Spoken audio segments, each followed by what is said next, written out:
চিলে কেমন হয়েছে? Chicken popcorn ভালো হয়েছে? দোকানের মতো ভালো না, এখানে ভালো। হ্যাঁ, দোকানে ভালো না, এখানে ভালো। কোনটা ভালো? এখানে ভালো চিকেন পপকর্ন। মা হাতে বানিয়েছে চিকেন পপকর্ন।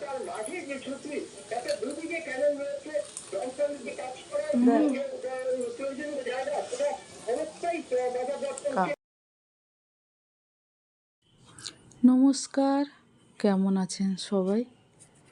অনেক দিন পরে মনে হলো একটা কিছু রেসিপি বানানো যাক।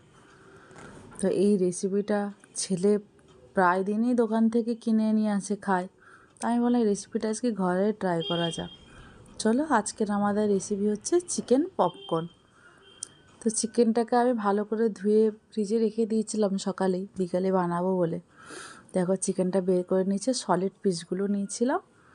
দেখো এর মধ্যে নুন আর চিনিটা দিয়ে দিয়েছি আগে আমি, তারপরে একটু বেশি করে গোলমরিচের গুঁড়ো দিয়ে দিয়েছি। এটা একটু মেখে রেখে নেব কিছুক্ষণ। হ্যাঁ, তারপরে কিছু আছে জিনিস দেওয়া বাকি, চলো ওগুলোও দিয়ে দিই। তারপরে তোমাদের সাথে গল্প করতে করতে আমার চিকেন পপকর্ন হয়ে যাবে। একটু আমচুর পাউডার দিয়েছি, নতুনভাবে একটু ট্রাই করছি, দেখি কেমন লাগে।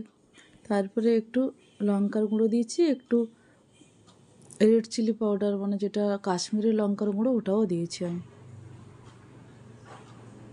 চলো এইভাবে ভালো করে মেখে নিয়ে এবার পপকর্নটাকে রেডি করা যাক। এটাকে একটু মেখে কিছুক্ষণ রেখে দিতে হবে। ছেলে অনেকবারই বাজার থেকে কিনে নিয়ে আসে চিকেন পপকর্ন, খেতেও প্রচুর ভালোবাসে। তাই আমি বললাম না, চিকেন পপকর্ন তো রোজই কেনা খাওয়া হয়, আজকে একটু বানিয়েই দেখি কেমন লাগে খেতে। আমি আমার মতন করে বানাচ্ছি, তোমাদের কেমন লাগবে দেখো আমার এই রেসিপিটা।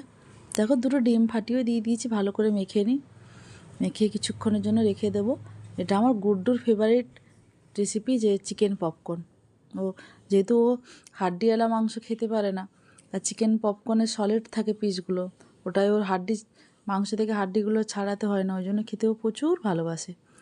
সেই জন্য দেখো গুড্ডুকে বললাম আজকে আমরা চিকেন পপকর্ন বানাবো। ও তো শুনেই কি খুশি, চিকেন পপকর্ন, মা চিকেন পপকর্ন বানাবে? আমি বললাম হ্যাঁ, চিকেন পপকর্ন বানাবো। ও তো ক্যামেরা ধরেছে, কিন্তু ও হেল্প করছে আমাকে। ঠিকঠাক ধরতে পারে না, তাও যতটা পারে হেল্প করে।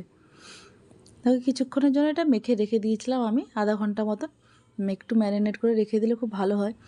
আর আদা আর রসুনের পেস্টটা আমি একটু দিতে ভুলে গেছিলাম, তাই পরে আমি মনে পড়লো, তাই আদা রসুনের পেস্টটাও দিয়ে মেখে কিছুক্ষণের জন্য রেখে দিয়েছিলাম। তোমরাও সেটাই করবে।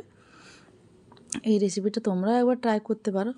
বাজার থেকে তো অনেক কিছুই আমরা কিনে খাই, মাঝে মাঝে বাড়িতে বানালে খেতে ভালো লাগে, বলো মজাও লাগে আমরা যে রেসিপিগুলো বানাই। চলো আদা রসুনটাও মেখে নিই একটু ভালো করে, ম্যারিনেট করে কিছুক্ষণ তো রেখে দিতে হবে। তারপরে পরের স্টেপটাও শুরু করব। এদিকে গুড্ডু আমাকে বলছে মা কখন তৈরি হবে? না এক্ষুনি হয়ে যাবে। দেখো একটা থালার মতন নিয়ে নিয়েছি, এই থালাটা নিয়েছি কারণ এটাতে আমার পপকর্নটা চিকেনটা ময়দার মধ্যে কোট করতে সুবিধা হবে। আচ্ছা, আমি কর্নফ্লাওয়ার নিয়ে নিয়েছি, বেশিরভাগটা কর্নফ্লাওয়ার নিয়েছি। অল্প একটুখানি আমি এর মধ্যে জিনিস কয়েকটা আছে ওটা দিয়ে দেব। তো তোমরা কে কে চিকেন পপকর্ন বানিয়েছো আমাকে বলবে কমেন্টে। একটুখানি ময়দা দিলাম, বেশিরভাগটা কর্নফ্লাওয়ার দিয়েছি, যেহেতু অনেকটা চিকেন পপকর্ন বানাবো সেই জন্য ময়দা আর কর্নফ্লাওয়ারটা বেশি করে দিয়ে, ময়দাটা পরিমাণটা কম দেবে, কর্নফ্লাওয়ারটা বেশি করে দেবে। কর্নফ্লাওয়ারটা আমি বেশি করেই দিয়েছি। এরপর এর মধ্যে দিয়ে দিলাম আমি গোলমরিচের গুঁড়ো, একটু নুন আর একটু লঙ্কার গুঁড়ো। দেখো নুন দিয়ে দিয়েছি, তোমরা একটু বেকিং সোডা পারলেও দিয়ে দিতে পারো, এতে বেশ ক্রিস্পি ক্রিস্পি হবে বেকিং সোডাটা দিলে।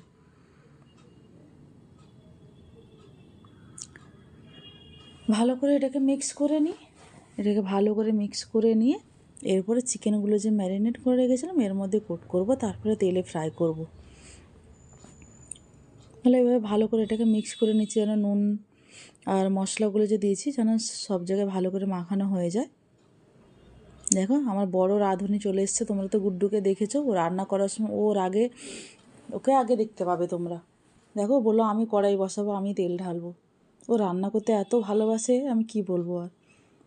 দেখো, আমাকে বললো তুমি একটু ক্যামেরা ধরো, আমি একটু রান্না করি। তাই তেলের প্যাকেটটা কাটা ছিল, ও বললো দাও আমি ঢেলে দিচ্ছি। ও ছোটো থেকেই ও ম্যাগি, ডিম সেদ্ধ ও নিজেই সব বানাতে পারে। দেখো তেল ঢালছে কত সুন্দর, একটু এদিক ওদিক পড়ে না, ঠিক কড়াইয়ের মধ্যে তেলটা ঢেলেছে। তেল আর একটু লাগতো, তাই আমি শিশি থেকেও ঢেলে দিলাম। তেলটা একটু বেশি লাগে পরিমাণে, যেহেতু পপকর্নটা পুরো ডোবা তেলেই ভাজা হবে। চলো এদিকে পপকর্ন ভাজার জন্য চিকেনটাকে এর মধ্যে দিয়ে কোট করে নিই। চিকেনটার কতটা জল বেরিয়ে গেছে সব কিছু মশলা দেওয়াতে। আর চিকেনটাকে একটু জলটা ছেঁকে ছেঁকে নিয়েছি আমি। একসাথে অনেকগুলো করে করব, তাই জল, চিকেনের যে মশলাটা ছিল ওটাকে একটু, জলটাকে একটু ছেঁকে ছেঁকে নিচ্ছি। দেখো একসাথে প্রায় 10 থেকে 15 পিস তো হবে। চিকেনটাকে ভালো করে কোট করে নিই। হাতে করছি না, হাতে করলে বেশি হাতের মধ্যে ময়দাগুলো লেগে লেগে থাকবে, তাই আগে আমি একটা হাতার সাহায্যে করে নিচ্ছি। তারপরে একটু একটা ছান্তার মতন, ওটাতেই আমি ভালো করে চিকেনটাকে, ময়দাটাকে একটু ঝেড়ে নেবো। এতটা ময়দা তো আর দেওয়া যায় না চিকেনে, একটু ভালো করে কোট করে নিই। দেখো এবার হাতে আমি ভালো করে মাখিয়ে নিচ্ছি, যেহেতু চিকেনটার মধ্যে প্রথম লেয়ারের ময়দাটা ভালো করে মাখানো হয়ে গেছে, তাই হাতে আর লাগবে না শুকনোটা। তাই হলে হাতে এবারে ভালো করে মাখিয়ে নিই। এবার একটা ছান্তা এনে এর মধ্যে একটু ঝেড়ে নেবো। এই চিকেনটাকে একটু ঝেড়ে ঝেড়ে তুলে নিয়েছি। দেখো এভাবে এভাবে ঝেড়ে নেবে তোমরা।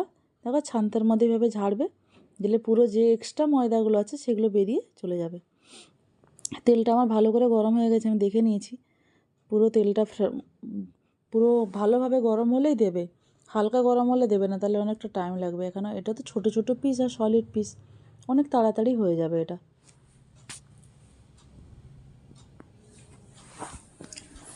দেখো এমনভাবে ছেড়েছি তেলটা ছিটিয়ে গেছে। অনেকগুলো করে দিয়েছি এভাবে, দেখো একসাথে। এবার ফ্রাই হোক, একদম গোল্ডেন কালার হবে, তখনই তুলবো। এটা ভাজতে প্রায় 10 থেকে 15 মিনিট তো লাগবে।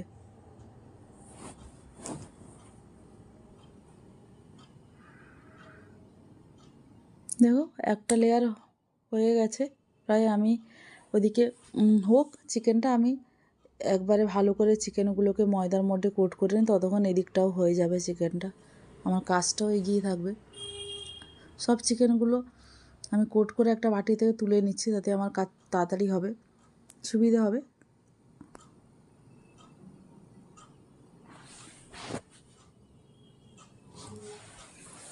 দেখো এইভাবে ভালোভাবে চিকেনটা, দেখো পুরো ফ্রাই হয়ে গেছে। ফোনে কতটা কালার সুন্দর আসছে জানি না, কিন্তু সামনে একদম গোল্ডেন ব্রাউন কালার হয়ে গেছে।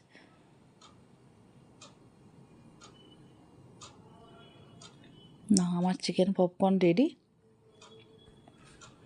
তো আমার এই চিকেন পপকর্নের রেসিপি যদি তোমাদের ভালো লেগে থাকে, বা ছোট আমার এই ব্লগটা যদি রান্নার ভালো লেগে থাকে, তো একটা লাইক কমেন্ট শেয়ার করো।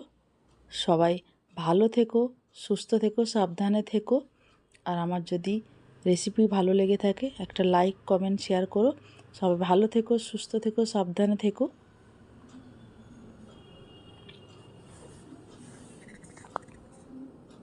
টাটা সবাইকে।